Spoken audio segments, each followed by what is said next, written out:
Hello and welcome to Splace, where we review and break down the plot, themes, and characters of the latest films. Today, we are going to talk about Aquaman and the Lost Kingdom, the sequel to the 2018 blockbuster Aquaman, starring Jason Momoa as the titular hero. If you haven't seen the film yet, be warned that this video contains major spoilers, so proceed with caution. Aquaman and the Lost Kingdom picks up several years after the events of the first film, where Arthur Curry, the half-human, half-Atlantean son of Queen Atlanna, defeated his half-brother Orm, the Ocean Master, and claimed his rightful place as the King of Atlantis. Arthur has married Mera, the Princess of Zeeble, and had a son, Arthur Jr., who is the heir to the throne. Arthur splits his time between land and sea, trying to balance his duties as a ruler and a father. However, Arthur's peace is shattered when his old enemy, David Kane, also known as Black Manta, returns with a vengeance. Kane, who blames Arthur for his father's death, has been working with Dr. Stephen Shin, a marine biologist obsessed with Atlantis, to find Atlantean artifacts and technology. Kane discovers a black trident that possesses him, granting him immense power and a connection to its creator, Kordax, the brother of King Atlan, the first ruler of Atlantis.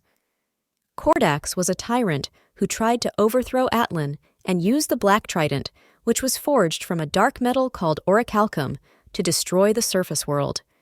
Atlan defeated Kordax and imprisoned him with blood magic in a hidden kingdom called Necrus, which only appears when the stars align. Kane uses the black trident to attack Atlantis and steal its orichalcum reserves, which he uses to power Shin's machines. Arthur learns that orichalcum is a dangerous substance that emits high quantities of greenhouse gases, causing global warming, extreme weather, and ocean acidification. He also learns that orichalcum was used by an ancient Atlantean kingdom that nearly caused a planetary extinction event before Atlan stopped them. To find out where Kane is hiding, Arthur decides to break Orm out of prison, hoping that his brother can help him. Orm, who has been remorseful for his actions, agrees to join Arthur on his quest. The two brothers meet with Kingfish, a crime lord who has information on Kane's whereabouts. Kingfish tells them that Kane is heading to a volcanic island in the South Pacific, where he believes Necrus will appear. Arthur and Orm follow him to the island, where they find the Black Trident. Orm reveals that the Black Trident can only be wielded by the blood of Atlan, and that Kordax is waiting for someone to free him. Arthur and Orm realize that they are both potential candidates, and decide to take the trident with them. However, Kane ambushes them and takes the trident, leaving them for dead. Arthur and Orm manage to survive and return to Amnesty Bay, where they reunite with Arthur's father, Tom Curry. They also learn that Kane has kidnapped Arthur Jr. and plans to use him as a sacrifice to release Kordax. The Atlanteans, with Shin's reluctant help, locate Necrus in Antarctica and prepare to launch a rescue mission. Arthur and Orm lead a team of warriors to infiltrate Necrus, while Mera stays behind to protect Tom and Shin. In Necrus, Arthur confronts Kane, who has strapped Arthur Jr. to a device that will draw his blood and activate the Black Trident. Arthur fights Kane, but is overpowered by the Black Trident's power. Mera arrives and saves Arthur, using her hydrokinesis to free Arthur Jr. Kane throws the Black Trident at Mera, but Orm catches it before it hits her.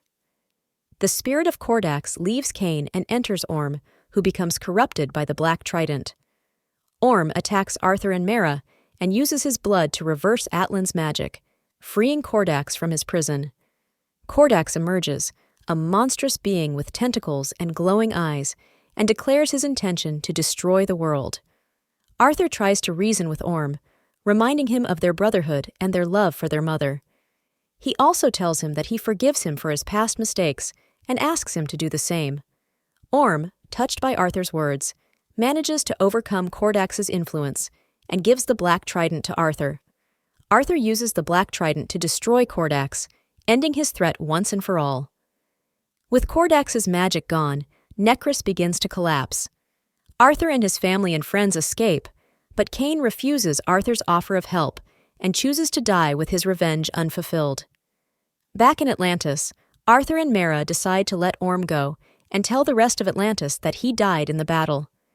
They make Orm promise to stay hidden and to never harm anyone again. Orm thanks Arthur for his mercy and tells him that he is proud of him.